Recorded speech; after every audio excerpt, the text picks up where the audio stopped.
Over 2 billion people around the world feel heartbroken for this character. In the prequel to Yellowstone, an indigenous girl named Teonna endures daily abuse by the nuns. She works hard all day but is only given meager protein-based meals to eat at night. Teonna begins to rebel against the nuns, and the church school views her resistance as disobedience. They lock her in solitary confinement as punishment, keeping her in a dark room for 2 days and nights. She is finally released when she collapses from a high fever, but her ordeal is far from over. The nuns continue to abuse her. Some take advantage of her weakened state to assault her, while others torture her by placing ice in her bath while she's feverish. Teonna endures it all in silence but believes her life shouldn't be like this.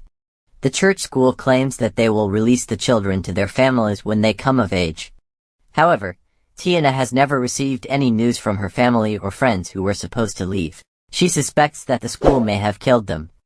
Once the land's rightful owners, the indigenous people, have been reduced to slavery, the school forces them to do heavy labor, and if the work isn't done well, the nuns punish them severely. The nuns seem to take pleasure in Teonna's defiance. The more she resists, the more excuses they find to torment her. Teonna suffers severe beatings, and as an additional humiliation, the nuns cut off her hair. She can never forget this traumatic moment. Sleepless and exhausted, she realizes that backing down will only lead to more suffering. Teonna decides to fight back. One night, she sneaks into the nuns' quarters, determined to stand up for herself and take justice into her own hands. What happens next is a moment of reckoning. Teonna climbed onto the nun and strangled her with all her strength until the nun took her last breath. Afterward, Teonna lit a candle and used a heated ring to brand the nun's face.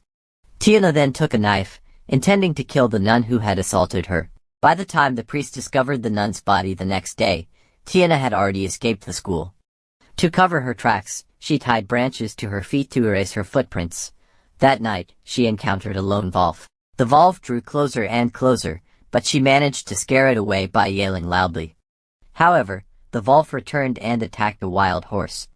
Teonna climbed to higher ground as quickly as possible, but the wolf didn't leave. Instead, it lay in wait, watching her. She and the wolf stared each other down for what felt like an eternity, until the wolf finally disappeared. In its place appeared a herd of sheep and a shepherd, who turned out to be an indigenous man. Coincidentally, this man knew Teonna's father and kindly took her in.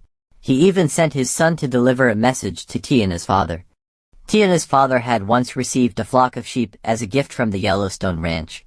However, to ensure his daughter's safety, he had to abandon that wealth. When he returned home, he discovered that Teonna's grandmother had been brutally murdered. The perpetrators were police officers colluding with the school. They must have thought Teonna had returned home and came searching for her. When the grandmother tried to resist, they killed her.